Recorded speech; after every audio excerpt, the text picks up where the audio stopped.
দুই লেনের চট্টগ্রাম কক্সবাজার মহাসড়ক, যেখানে রয়েছে অর্ধশতাধিক ঝুঁকিপূর্ণ বাঁক।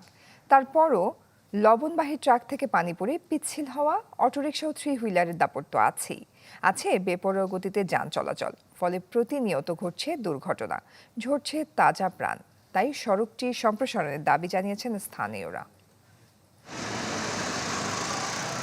চট্টগ্রাম কক্সবাজার মহাসড়ক বান্দরবান ও কক্সবাজারে যাতায়াত সহ দক্ষিণ চট্টগ্রামের মানুষের চলাচলের প্রধান সড়ক এটি, যেখানে প্রতিদিন চলাচল করে লক্ষাধিক যানবাহন।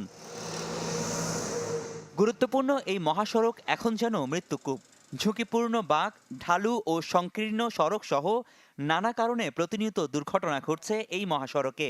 গেল সপ্তাহে শুধু লোহাগাড়ায় বেশ কয়েকটি দুর্ঘটনায় প্রাণ গেছে 17 জনের। এসব দুর্ঘটনার জন্য অবশ্য চালকের অসচেতনতা, বেপরোয়া গতি, লবণবাহী ট্রাকের পানি এবং অটোরিকশা থ্রি হুইলারের দাপটকে দায়ী করছেন স্থানীয়রা।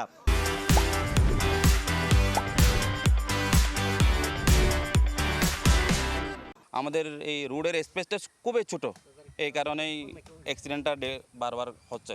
বড় গাড়িগুলো আসলে ছোট ভেহিকলগুলো সাইড দিতে পারে না। এখানে অ্যাক্সিডেন্ট হওয়ার মূল কারণ হচ্ছে লবণের গাড়িগুলো। এই সড়কটা 6 লেন করা ছাড়া কোনো বিকল্প কোনো পথ নাই।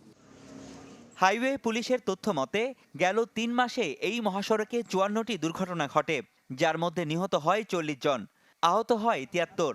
সবচেয়ে বেশি দুর্ঘটনা ঘটে চট্টগ্রাম অংশে, যাতে 37টি দুর্ঘটনায় প্রাণ হারান 31 জন, আহত অর্ধশতাধিক। আপনার সেন্ট্রিফুগাল ফোর্সের কারণে আপনার গাড়িটা একটু বাইরের দিকে যাওয়ার চেষ্টা করে, সেটা ড্রাইভার স্টিয়ারিং ঘুরিয়ে সেটা ডানে রাখার চেষ্টা করে, এবং ডানে রাখার যখন চেষ্টা করে তখন সে ব্যারিয়ার লাইনটা ক্রস করে ফেলে।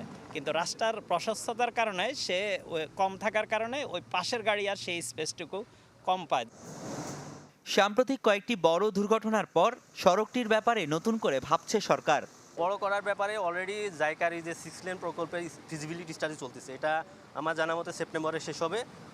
শেষ হইলে ওনারা খুব শীঘ্রই হয়তো 26 সালের প্রথম দিকে এটা হয়তো এক্সিকিউশনে যাবে। বিষয়টা আমি ঢাকায় গিয়ে যারা সড়ক যারা করছেন তাদের সাথে আমরা কথা বলবো, উপদেষ্টা মহোদয়ের সাথেও কথা বলবো। প্রায় 150 কিলোমিটার দীর্ঘ এই মহাসড়কে বাঁক আছে শতাধিক। এর মধ্যে অর্ধশতাধিক বাঁককে ঝুঁকিপূর্ণ হিসেবে চিহ্নিত করেছে highway police. Roni Dutta, channel 24, Chittagong.